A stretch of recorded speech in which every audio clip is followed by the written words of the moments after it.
Muito bem, nós estamos de volta e você continue com a palavra. Nós falávamos há pouco instante sobre a questão do fundamentalismo, que é um dos maiores perigos na hora de interpretar as Sagradas Escrituras. Você bem sabe que o nosso tema em pauta é a inspiração bíblica. Eu queria, padre, representando aqui o nosso telespectador, trazer para o núcleo da nossa discussão, da nossa reflexão, mais um tema que, a meu ver, é muito caro na inspiração, que é a famosa pia crendice popular. Um movimento talvez surgido muito mais por uma fé ingênua do que por qualquer outra coisa. Que significa pia crendice popular? Certamente aquele crente que na estante da própria casa abre as escrituras no Salmo 90, acende uma vela ao lado da escritura, nunca tem tempo de ler as escrituras, mas acredita certamente que Deus a protegerá e que tudo aquilo que a palavra contém acontecerá de fato na sua vida. O que o senhor tem a nos dizer sobre isso? Absolutamente nada. Eu não tenho nada porque eu tenho certeza que eu não vou convencê-lo de nada. Ele tem as suas certezas e eu tenho que respeitar as certezas dele.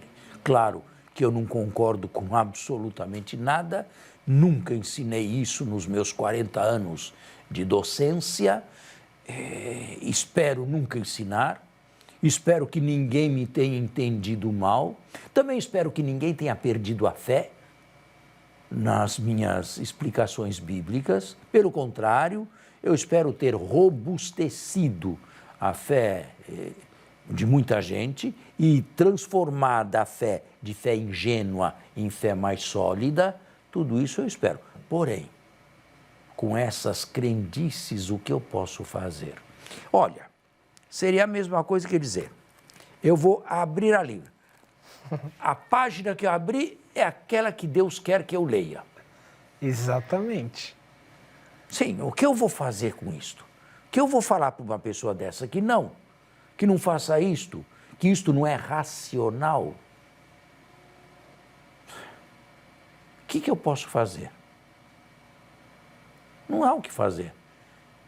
Há o que alertar, para que outros não venham a fazer isto. Esperando que Deus inspirou exatamente esta página aqui, na qual eu abri. Mas se a pessoa já tem essa certeza, nós não conseguimos demoli-la dela, fazer com que se afaste dela. Entende? Bom, está aí. Mais alguma? E aí, eu acredito que por hora, falando tanto sobre inspiração, nós acabamos entrando em outros temas também de cunho muito relevante. Espere, mas acho que não acabou ainda a inspiração. Não, claro que não. Vamos continuar.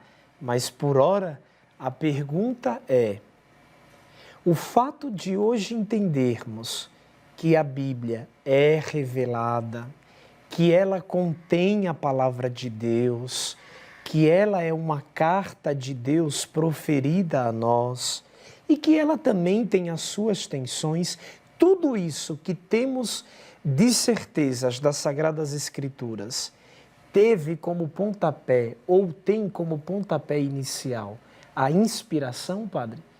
Eu não entendi bem a sua pergunta. Ela foi longa demais e eu acabei me perdendo, me desculpe, me perdendo pelos meandros. Hoje nós entendemos que a Bíblia também tem passagens da revelação, alguns capítulos e versículos são revelados, ela contém a palavra de Deus, os cristãos a todo vapor bebem dela, e isso tudo que hoje sabemos dela começou pelo primeiro pressuposto, que é a inspiração?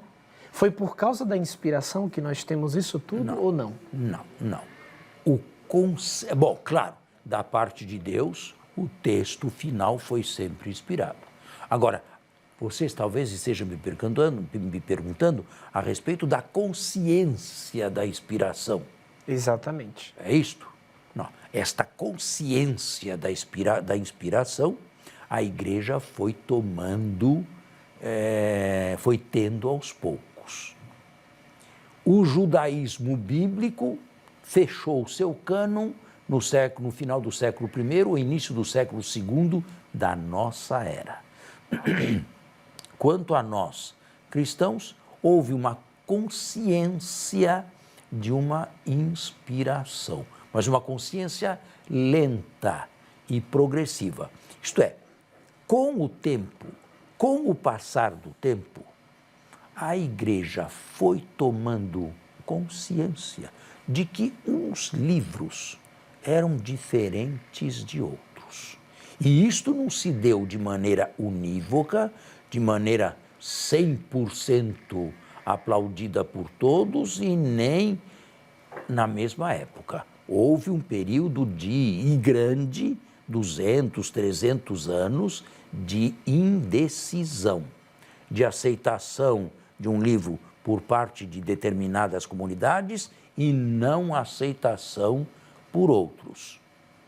Até o século IV, nós podemos dizer que a situação da inspiração estava ainda flutuante e que concílios parciais, concílios regionais, como de Cartago, os concílios do norte da África, já deram uma primeira luz, né? Mas foi preciso maior empenho e maior consciência por parte da própria Igreja. Dando uma explicação melhor que dava o padre Rahner, eu diria o seguinte, espero que o telespectador entenda. Deus quer a Igreja ou Deus não quer a Igreja? Se Deus quer a Igreja, Ele a quer na história ou a quer fora da história? E vamos respondendo às perguntas, até agora afirmativamente. Mas se Deus quer a Igreja na história e dentro da história e que continue, Ele tem que dar meios para que ela não se adultere. Certo?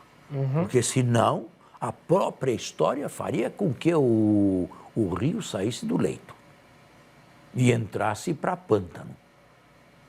E se diluiria tudo. E ninguém mais saberia ou teria certeza de coisa alguma. Ao mesmo tempo em que isto se dava, a Igreja foi notando que alguns livros eram como que o seu espelho e outros não.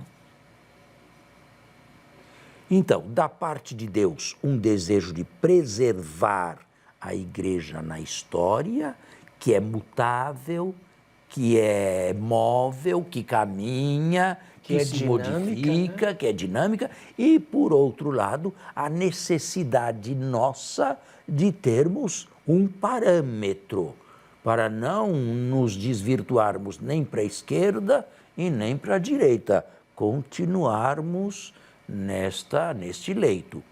Com tudo isto, com toda esta consciência, foi nascendo o conceito, foi recebendo a Igreja a consciência mais nítida da inspiração divina. Existem alguns livros nos quais eu me vejo, ou que são uma espécie de espelho onde eu posso olhar aquilo que eu sou ou aquilo que eu sou chamado a não fazer, até mesmo coisas negativas e coisas escabrosas.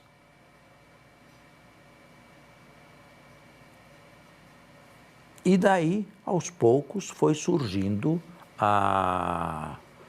o conceito mais claro de inspiração. Até o conceito receber a sua formulação sistemática que hoje conhecemos, né? E quando foi que recebeu? Se lembra? Não me recordo. Não se lembra? Ele recebeu isto no dia 6 de abril de no Concílio de Trento. De 1546. 1546. Século XVI? Século XVI. Foi lá que se deu... Ah, mas aí você já está entrando na canonicidade dos livros. Mas as duas coisas são... E os conceitos se batem, verdade? Né? Por quê? Se eles são inspirados, eles formam um conjunto de livros inspirados, não são todos. Não, é que eu nunca tinha relacionado o amadurecimento do conceito inspiração e o seu encontro. Interessante isso. E o encontro do amadurecimento da inspiração com a canonicidade. Era preciso saber, sobretudo contra os reformadores, que voltaram ao cânon breve hebraico, quais eram realmente os textos inspirados. Então, da consciência da inspiração, brotou a necessidade do cânon, de se realizar o cânon. O que significa cânon?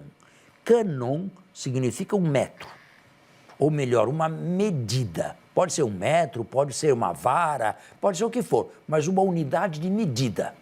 Isto é, isto aqui é um cânon. O que couber dentro disto aqui seria canônico. Foi certo? O que aconteceu com os livros da Escritura. O que não cabe dentro disto aqui não é canônico, ou seja, não é inspirado. Então, mas é uma confissão. Eu nunca, estudando esses conceitos, eu nunca consegui relacionar que com o amadurecimento da consciência da inspiração, houve necessariamente o início da postulação da canonicidade. Bom, olha, a escola da palavra. Enquanto as coisas não criavam problema, não havia necessidade do Concílio de Trento. Sim. Mas quando as coisas começaram a ser problemáticas, quando Lutero começou a expurgar livros do cânon, era preciso que a igreja se posicionasse. Que aí veio toda a reforma. Afinal, quais são os livros inspirados? E em que a igreja se baseou para afirmar uma coisa dessas? Em que ela se baseou? Eu acho que nós vamos ter que deixar essa pauta na hora já? Para o nosso próximo programa, padre. Já estamos no final? Já? Então, foi rápido demais, não é? Até para mim. Muito obrigado e ficamos devendo maiores esclarecimentos sobre isso na próxima semana. Até lá. A você e a sua família, um bom domingo, uma boa semana. Fique na paz do Senhor.